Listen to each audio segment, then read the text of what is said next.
wake up with a smile, and then in a while, come to lunch with the ladies. Lunch with the ladies. Lunch with the ladies. Lunch with the ladies. Welcome to the Libby Show, Lunch with the Ladies. On this episode, we go one-on-one with the NBC New York news anchor and reporter, Jen Maxfield. We'll find out all about her new book.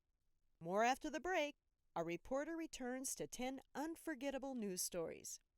We take a deep dive into what it's like to be reporting on tragedies and how, as a woman and mom, she handles it.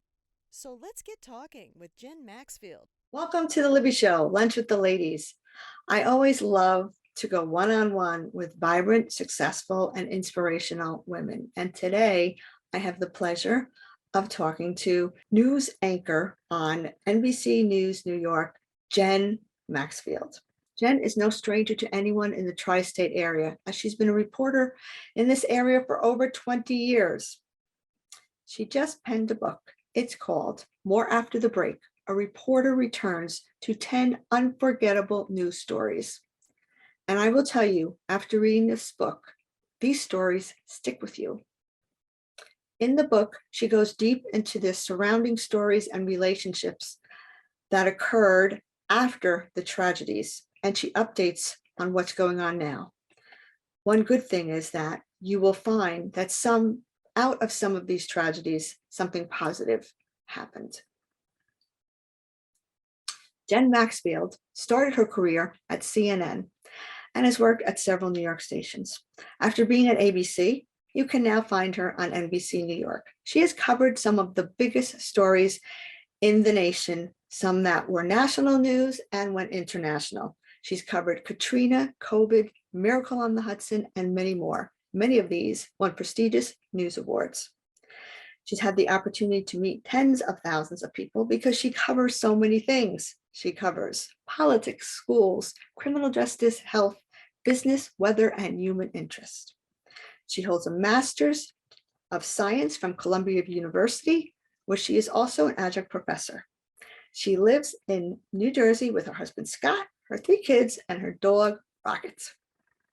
The door knock. You had me at the intro when you talked about what it was like as a reporter to have to go in to talk to people right after a tragedy strikes. And I've always wondered what that was like. You said that you do this by knocking on doors. And since your first job at News 34 in Binghamton, you had to have gotten used to positive reactions and negative reactions. Tell me why you still use door knocking and what gives you the confidence when you walk in to handle that story? Well, Susie, first of all, thank you so much for having me on your show. And I so appreciate your interest in the book. And you're right. I think a lot of people do wonder, how do we get these interviews that you wind up watching on the news? How do these people, or why do people agree to speak with us on what for many of them might be the worst day of their life? Mm-hmm. So I should preface this by saying that I was raised in New Jersey in Bergen County, the oldest of 6 kids, and my parents were very, for them, manners and treating people with respect were really a top priority in the home. And I think they always taught us to speak up for ourselves, but they also taught us to sort of have boundaries with other people. And I think what was so challenging in the beginning was because it was pushing me so far outside of my comfort zone when I was a 23-year reporter starting at News Channel 34 in Binghamton and going up to somebody's door on the day when something terrible had happened. And here I am, a stranger, asking them to speak with me. But I will say in the 22 years since then, it's still the hardest part of the job, bar none. Nothing compares to that, to going up to a family who's experienced a loss or a tragedy and asking them to spend some of their time with me and the photographer to do an interview for the news.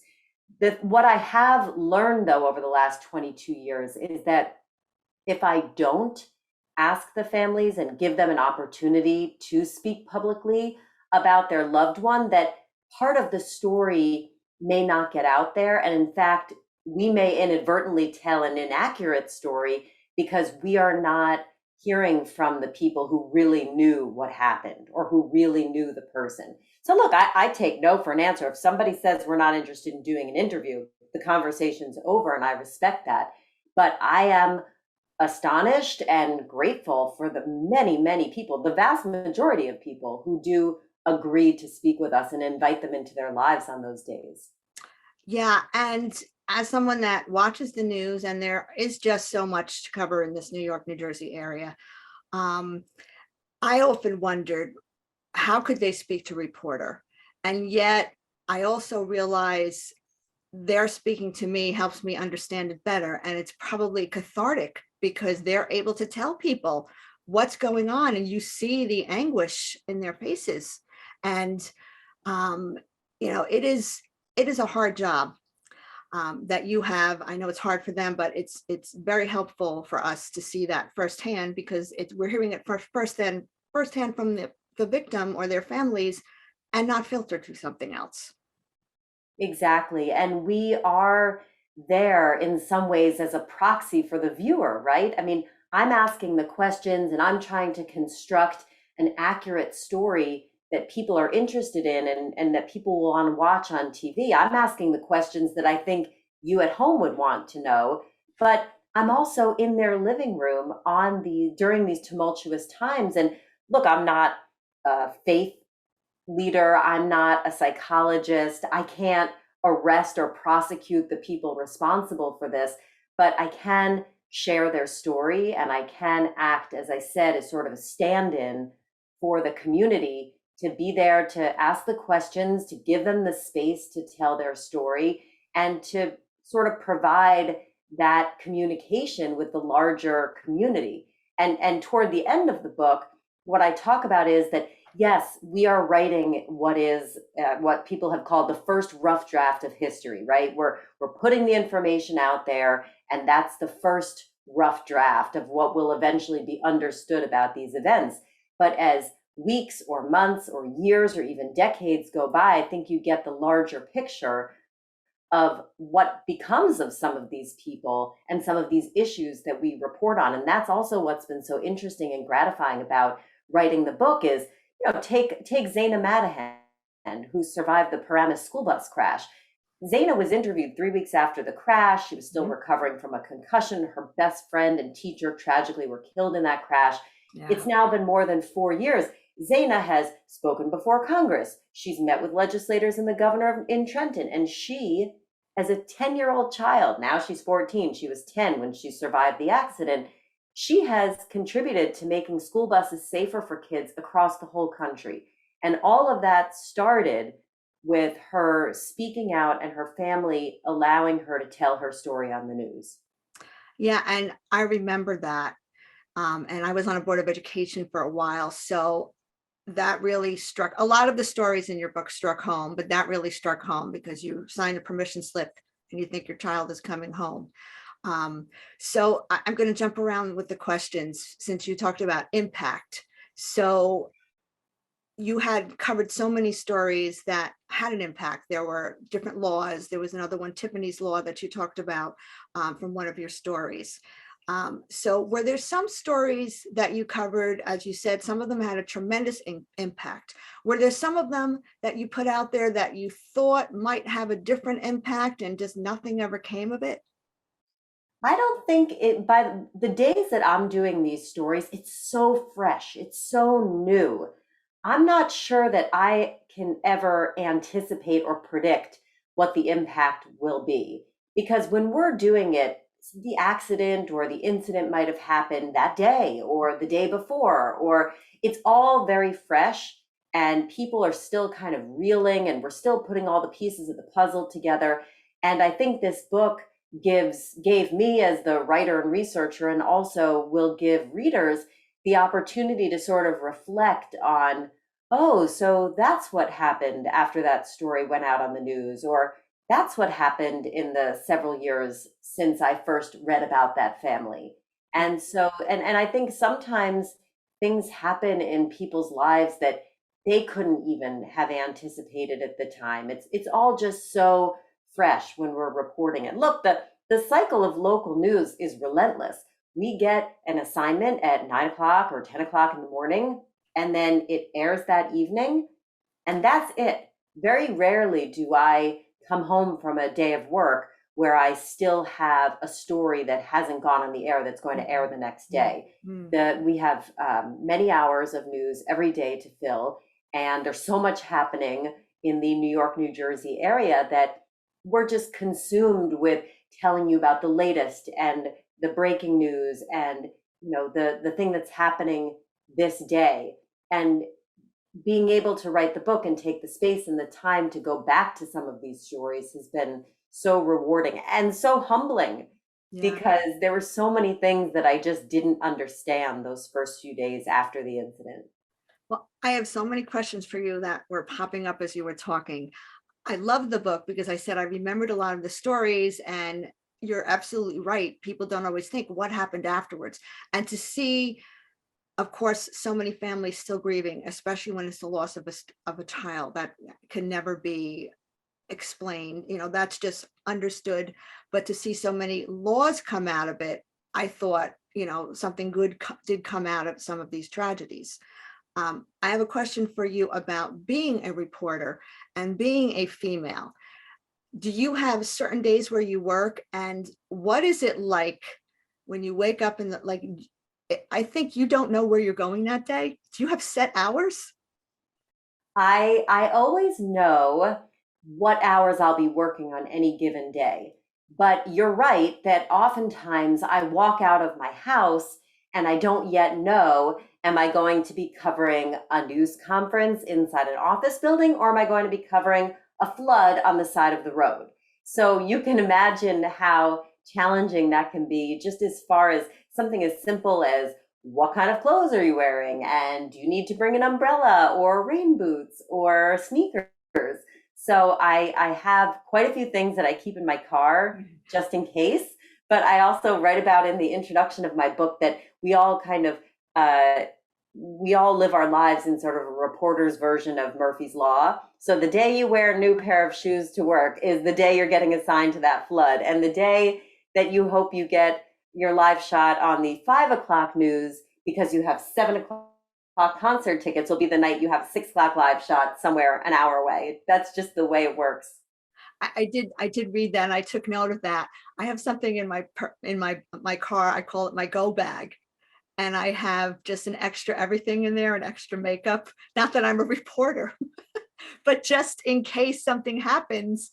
I think with females more than males, we need to be prepared for everything. And you do touch upon that, especially in Katrina, how you have to have what you need for the day. Now, getting back to your stressful day, you're covering these tragedies. How do you walk away from those tragedies? And then how do you walk into your house with your kids and turn it on and be happy mom for them? It's an interesting question, and I'm glad you asked about that. I think that the tension on being, for me, and I think a lot of us who go into news who really do, we care about people and we're empathetic individuals. I think that what's been the challenge is maintaining the balance. So on the one hand, I always try to put myself in other people's shoes. And I think that's how you really show respect for other people and empathy, is I try to say, how would I want, this is how my parents raised me, treat other people the way you want to be treated. So I always go in with that mindset when I walk into someone's home or approach them at a breaking news scene. I really do go in with the mindset of, if this were me, how would I want someone to treat me? And that's how I feel good about the way I interact with people on the job. On the other hand, I also need to be very careful about not going too far along that path, because then I do think that mentally and emotionally for me, over the decades of doing this job, I do need to maintain some sort of distance. And I'll confess, this has gotten much harder since being a mom. So I have a son who's 15, I have daughters who are 14 and 11, and it's just been harder to sort of take myself out of the equation, especially on stories that involve children. And they do sit with me. I mean, just because I walk out of the family's home doesn't mean that I'm no longer thinking about them. That's the whole point of the book, right? Is that I was still thinking about these people many years after I walked out of their home. And I could write many more books with the other stories that I still have in my mind. But yes, so as I said, there's a tension there because as much as I want to put myself in people's shoes and really try to understand what they're going through, I need to also maintain that distance emotionally on some level. Number one, to get my story done by deadline, to do my job for the viewers. And then also, as you said, to be able to walk into my own home and be a good mom, be a good wife, be a good daughter and sister, and all the other hats that I wear in my family. So, one of the things I talk about in the book that I think has been really helpful for me is that I always work as part of a team. I have a photographer who I'm working with, and I've worked with many of these people through the years, and we're friends. And so we do have some time between when we're speaking with people at the news scenes and then we're in the truck together, the photographer and I. And we do sometimes talk about the people we've interviewed and how we might feel about that. And I do think that that is a way of processing what people are telling us. And I really do value my friendships with the photographers. And I think that we all help each other process the emotions that we're hearing every day. I think what you have is a gift. It's a gift. It's a skill. I think therapists have the same gift. I think anyone that works in a hospital has this same gift. But I do want to know, there are some events that must stress you. And I know I walk to relieve stress.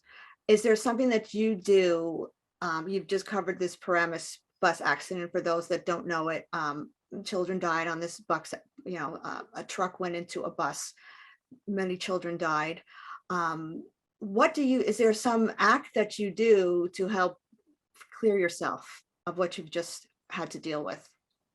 Yeah, I'm with you on the fresh air and being outside aspect of it. I I try to exercise every day, and one of the things that I do that I think helps a lot as well is oftentimes, in addition to talking to the photographer about the story, also on my way home from work, I'm typically working in New Jersey, and so I may have half an hour, 45 minutes. Mhm. On my way home, before I actually walk into my house with my husband and my kids, I will frequently call my mom or call a friend or call one of my siblings or call my dad and just have and not talk about work.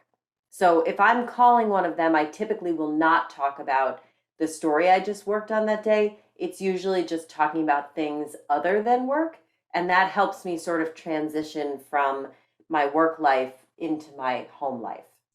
Creates that bridge for me. I call that drive time.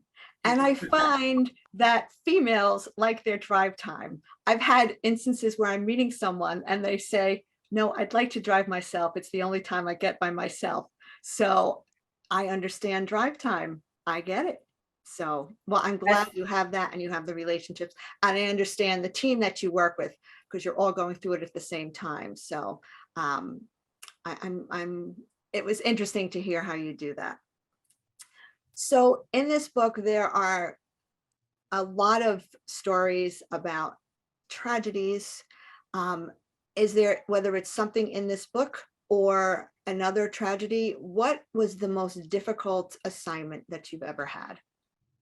It's hard for me to choose just one because we don't always know what we're getting into when we first go up to people's doors or are assigned a story. But as I said, the most challenging assignments unquestionably are when there's been the death of a person, whether it's somebody's parent or somebody's child, or some sort of death that happened in a way that was completely unexpected.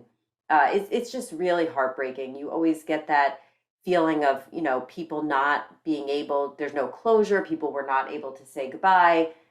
They feel like, especially if there was a crime committed, then there's that whole aspect of it of wanting to get justice for their person, and just feeling like as much as we can try to comfort people and give them the space to tell their story, there's absolutely nothing we can do to change the course of events. And that's really, really hard. And I think has had an impact on me beyond just putting the news stories on the air. I think that my general attitude toward life is really just one of gratitude and thankfulness. I think I've seen so many people go through difficult things, and I'm truly just grateful for every day. I'm grateful for the relationships I have, and I just try to live every day to the fullest because I think I've seen the other side of that. Yeah, and sometimes people don't get that message until they get a little older. But the stories that you do, they do make us empathize. And as I was reading the book, and when I'm watching news stories, I just say, thank God it wasn't me.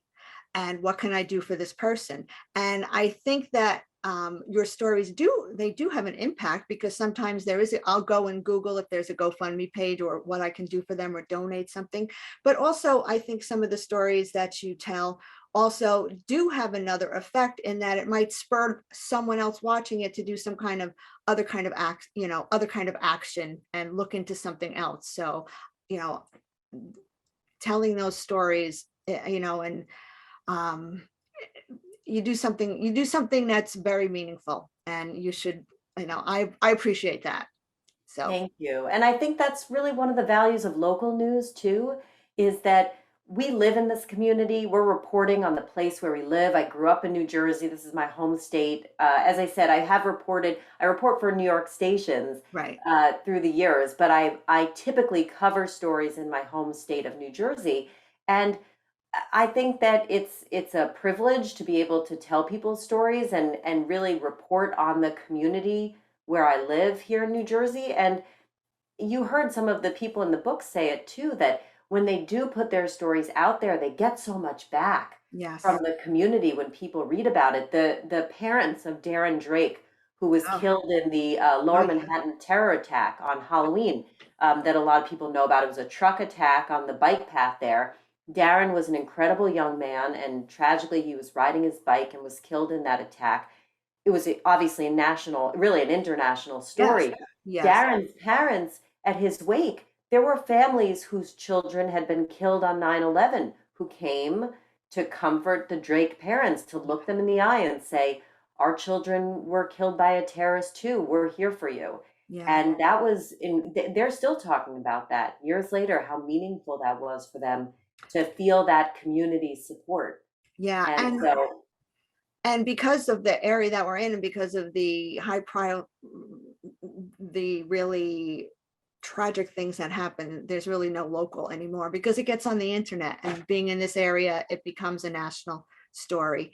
And what struck me about Darren Drake was that in the book, you said how one of his last book purchases was about near-death experiences. it was the last thing he bought from Amazon. His Yeah. parents came home from his wake, and there was an Amazon box waiting at their front door at their home in New Milford. And it was the last book Darren ever ordered. And the book was I think it was called Imagine Heaven. And it was about near death experiences and people trying to imagine what heaven would be like. And I think it said something like the paradise that awaits you. Yeah. I mean, that to me is so astonishing that that was the last thing he ever bought. That story was told at his funeral, and people audibly gasped. Yeah. It was so eerie.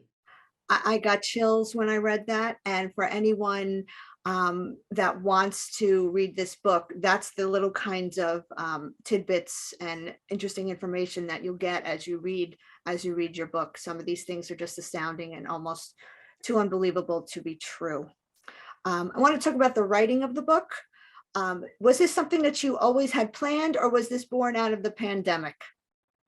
I always had in the back of my mind that I wanted to write a book. I actually got into news, number one, because I love to talk and I love people. I love meeting new people and learning from them. And I love to write. So it's been so funny, Susie, that one of the main questions in fact, the most common question that people have asked me is, did you actually write the book yourself? And the answer is yes. And I think part of the reason that people ask me that is because I don't know if people know that I write all my news stories myself. It's not that somebody hands me a script. When I'm out reporting in the field and speaking with people in various towns, I do the interviews and then I listen to the interviews. I write the script with the sound bites where I want them, and then the photographer I'm working with edits it. So I do love to write. And I will tell you, the idea had been in my mind for a while, but to your point, I did really have the mental space and the time, frankly, to do it during the pandemic, primarily because my children's activities, my kids are very busy. They're doing sports, they're doing dance team, they have a million things going on. And so much of that went away for some period of time. And that is really when I worked on the book the most, is when there were just fewer demands on my time. I talk to a lot of writers and everyone has a different way of writing. Do you write in the morning? Do you write in the evening? Do you talk? How do you do it? I woke up early most days. I tried to write 7 days a week. So I am a very goal-oriented person. So once I made the decision to start writing the book, I really kind of dove in head first. However, I want to say, for anyone out there who's thinking about writing a book, my book now seems very organized and all worked out. There's 10 stories. Right. But I just want to tell people that I did not have all of those 10 stories figured out ahead of time. I had a long list of stories, and I was simultaneously writing one chapter and researching the next. And even the ordering of the chapters, that's not the order that I wrote the book in. We wound up doing it in chronological order based on the air dates. So that's how I would do it. I would wake up before my kids woke up so that my house was quiet. I wasn't getting any phone calls or text messages. I could really zone in. I'd write for an hour or two every morning. And then later in the day, I could do things like research or Zoom interviews or other things I needed to do for the book, but things that I didn't need to zone out everything else so intensely. And that's how I did it. Thank you. And I find this with a lot of creatives. And also I've been reading about this because I like to write also, that your brain can only make certain decisions and it seems to only get in the zone for a certain amount of time. And everyone has to figure out what their zone is. And I also find it interesting that you said you worked on multiple aspects of it at a time, because I don't know if that's a female thing or not, but I jump from one thing to another. They all get done. It's just, I say I want to get that one thing done and I just get a little bit of 3 things done. So I'm really happy to hear that that's the way you accomplish writing this book. Absolutely. We all have to multitask, right? I mean, I've been doing that for many years, being a mom and working. And I'm sure a lot of people listening identify with that and all the things that we have to juggle in our lives. So yes, the book itself was a juggling act, but I think look, when I would sit down to write 7 days a week, it was not coming out. The words were not coming out exactly the way I wanted them to 7 days a week. Some days I would say, I don't even know why I bothered doing that today. That was terrible. That's a female thing. Right, but I still did it. And then I learned that I could go back the next day and edit it. And I learned that sometimes even when it felt like the words weren't coming out very well, it wasn't that bad when I read it the next day. So one of the things I always tell people is you just have to do it. You have to take that step and do it, and don't talk yourself out of it. Right. And I think that, my mission of my show is to encourage people to start something new at any age in life. And it's interesting to hear how you're doing it. And you said something about how you looked at it and said, why do I even write this? I don't know if it's a female thing or not, but I think females are very hard on themselves. And we all have to stop being so hard on ourselves and just do it, and don't question what we're doing, and just do it. And so I'm glad that you said that, because we all think that way. And I've been reading so many self-help books. I think a lot of people during the pandemic have been reading about how to deal with those negative thoughts that come in our mind. And we really just have to shut them off and just continue. I agree. And again, sometimes you don't even know if something's going to work until you try it. Right. So I was writing this book at the same time I was working for NBC in New York. It's not like I took time off from work to do this. And really, until I was maybe half done with the book, until I had at least 5 or 6 of these chapters sort of figured out and I knew that they were happening, I wasn't even sure that this would be a book. I wasn't sure this was going to work at all. So I was hopeful that it would, but I think that's the other thing. It's very easy to look at the end product of something and say, oh, she did that, she wrote the book. But I like to talk about the process so people understand that it wasn't like it just clicked and everybody said yes, and I was able to just get the 10 stories and write it no problem. There were people I couldn't find. There were people who didn't want to talk to me. There were stories that I didn't have room for in the book. So, and again, I didn't even know if this thing would happen until it was halfway done. But it was really a privilege for me to take the time to sit with these families. These are families who the first days I reported on them, it was that news cycle, like, all right, I've got a deadline. I've got to get this on the news. I've got to get this on the air. Thank you. Bye. And so, that's hard too, trying to extricate yourself from these conversations to even get a story out on the news.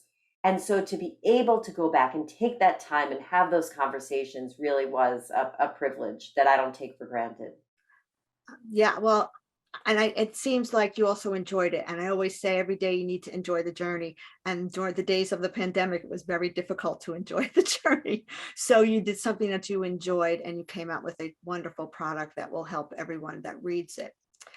I want to just ask you one more question about your profession, and then I want to get a little personal with you, Jen. Okay. So you're also an adjunct professor at your alma mater, Columbia University. You teach, from what I read, you teach on-air skills and video. What is it that you're teaching the students now that maybe you were not taught when you were at Columbia?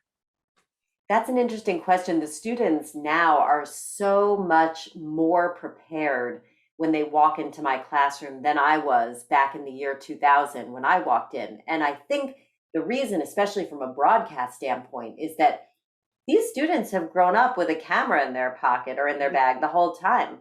I wasn't on YouTube. I wasn't making FaceTime calls. I wasn't doing Zoom. I mean, they're so accustomed to being on camera and seeing other people on camera. That aspect of it is so different, and they're so much more prepared than I was. As far as what I teach them, because of the ready access to technology and being able to broadcast live from anywhere, what I really try to do when I was in school, again, 23 years ago, what we would do is we would sort of separate ourselves. We were in different silos. Like, I'm a broadcast reporter and I'm a print reporter and I'm radio and I'm magazine. All of those distinctions have really gone away because, I mean, I'm a TV news reporter, but my stories are on the web and I now wrote a book. So there's a bunch of different things that we're all doing. And so what I try to do is not have people put themselves in a category and say, oh, I'm not going to be on air. I want to be a producer or a photographer. Or a reporter saying, well, I don't need to learn to shoot because I'm going to be a reporter. Everyone should be learning everything because the opportunities are so much greater if you know how to do a number of different things. And also the technology now allows you to be shooting video and going live and being on camera and being a producer. So I think that all of that, it really helps them as far as being able to do a variety of jobs that I did not have that holistic view when I went there. Yeah, I see that. I mean, everyone with a cell phone putting their stories on Instagram and whatever, they're all little reporters. I mean, back when I was young, we had a very, very big video camera. Then they got smaller, but you had to put the smaller tape into the larger tape to view it. And even as far as pictures go, it was just what was on the camera, and then we had to get them developed. So it's so much more of a visual world now. So I definitely can see how things have changed so much, and they already probably come into your class with so many of the skills that they need. They do, and I think they're more authentic storytellers because of it. I think that we've gotten away from, you need to look a certain way or act a certain way to be on TV. I think that what people really want to see now is authentic storytelling and people being themselves and feeling that they can be themselves. And that's what I always tell my students. And I think that in many ways, that's what this book is all about too, is saying, okay, here were the initial stories. Now let's really dig deeper here and see what the larger issues are. Yes. Okay. And I would also say that because the book was written during the pandemic, and we talked about that so many of these stories did arise from tragic or chaotic circumstances. I actually think that the upshot of it is, and the message in all of it is really very hopeful and inspirational. And that also helped me writing and researching the book during the pandemic, is there was all this uncertainty and sadness in the world. And here I am talking to these people who've experienced all kinds of heartache, but they've emerged triumphant and they're living their lives with hope and optimism. And I think that there's a message in there for everybody. Yeah, and I agree with that. And I would say for most of the chapters, except for maybe one, where it wasn't as happy of an ending, or a new chapter as I would hoped. Generally speaking, they all came through it, grew, and something better came out of it. And any reader will see that when they read this book. So I would consider it, it's something positive born out of something of tragedy. So thank you for putting that into words. Well, Jen, we've got to know something about your life as a reporter. Now we want to know something a little bit about you personally. So I'm going to ask you a few questions. I call it the Libby lightning round, and just go for it. Let us know. So first question, what shows have you been binging? Well, I'm in the middle of Yellowstone right now, which I love. Don't give away anything if you've watched it, because I'm a little behind. But I did a big bus tour out in the American West in the summer of 2020, and it reminds me of that. The show is so spectacularly beautiful. The stories are great. I'm very into Yellowstone, and I really love these sort of like big epic TV shows that span families and generations. And so I'm a big Sopranos fan, and I watched every episode of Game of Thrones. So those are the types of shows that I love. Cool. Good shows. What is a word of advice you would give a young woman today? That's a great question. I think it would be to be your own authentic self, and don't talk yourself out of opportunities. To really reach and not feel like you need to have every skill that's required on the resume. Take that leap, go forward with confidence, believe in yourself, and just hold your nose, close your eyes, and jump into the pool, because that's the only way. Excellent advice. Just do it. Just do it. Cheat meal or guilty pleasure? Cheat meal. Okay, so I guess it would be any sort of ice cream. Summer's here, and any sort of ice cream, I would say, would be an incredible cheat meal. And of course, any delicious pizza is always a welcome treat. And well, you were in the right area for pizza and ice cream. Yes. I'm thinking Jersey Shore. So am I. I'm actually down the shore. There's a place where I go, and my goal is, and I'm going to write about it, I'm testing the ice cream at every ice cream place within 5 miles. That sounds like a delicious assignment. Speaking of beaches, your favorite beach in the tri-state area, or anywhere, any place you've been to? Okay, so let's stick to Jersey, because there's so many amazing beaches in New Jersey. I've spent many happy summers with my family, a week or two here and there, in Manasquan and Spring Lake. And so I've not only done that with my family, my husband and our 3 kids, but also my parents would sometimes take us there when we were kids. And then the only other one that would even come close would be Cape Cod, where I also spent a lot of happy summers with my grandmother when I was a kid. But nothing beats the Jersey Shore. No, and it's nothing, for all the viewers out there, it's nothing like what's on the MTV show, but it's absolutely beautiful. And I think you mentioned your grandmother. I mean, that's what I always associate vacations with, and visits to the shore, is who we spent it with, because it is who you're spending it with. That's right. That's what makes it. Best way to spend a free afternoon? What's a free afternoon? Well, what's that like? Okay, kids are all at an activity. You have 2 hours. Husband is watching a ball game and doesn't want to be disturbed, and the dog is napping.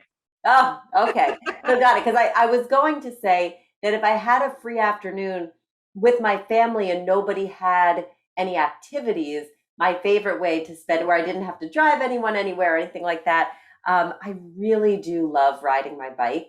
When I was a kid, that was my favorite thing to do as a kid. And even now I get on a bike and I still feel that feeling of freedom. So I think I would, if I had a free afternoon, I would love to do some kind of family bike ride when nobody was complaining and we didn't have to fill up the tires with air, and we'd stop somewhere delicious for lunch and that had a beautiful view. That's what I like to do.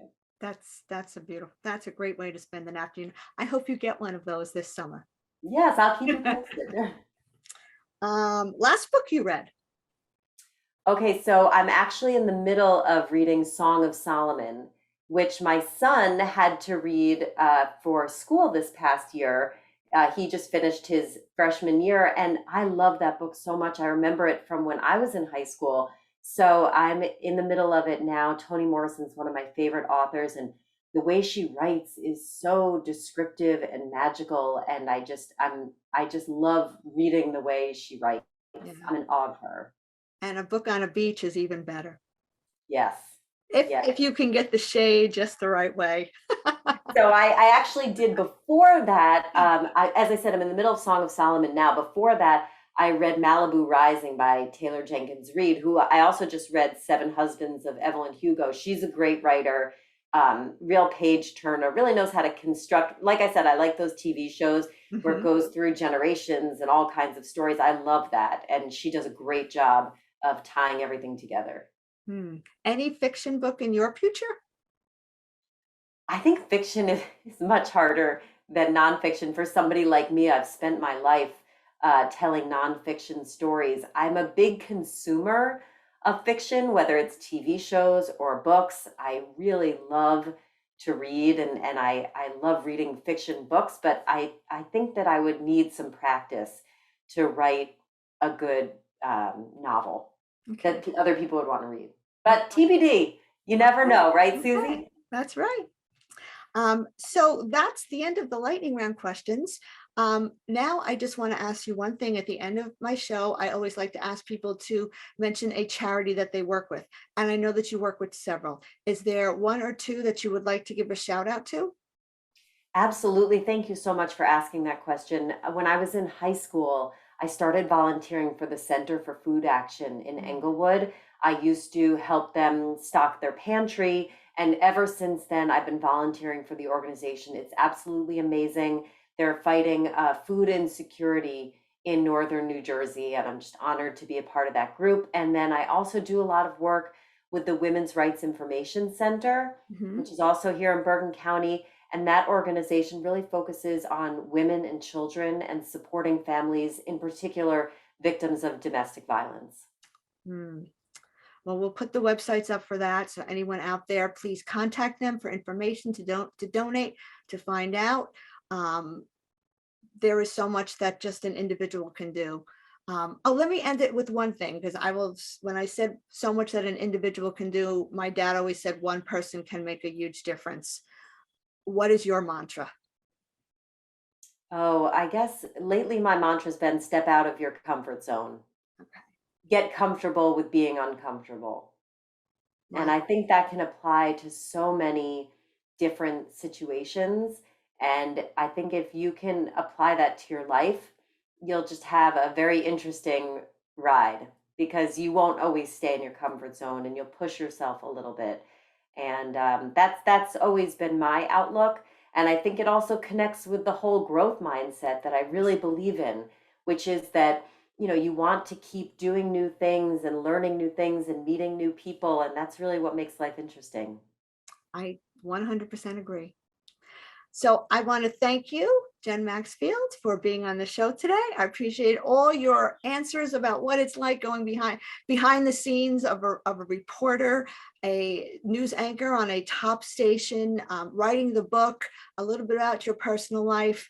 It was a pleasure to have you today. It was a pleasure being a guest on your show, Susie. Thank you so much for reading the book and for caring.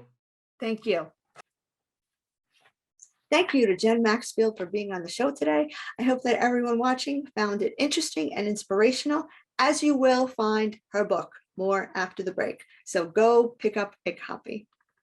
And as Jen said today, which I also like to say, every day, find some joy and give some joy. Thanks for watching. Tell your friends about us and hope to see you again soon. Wake up with a smile.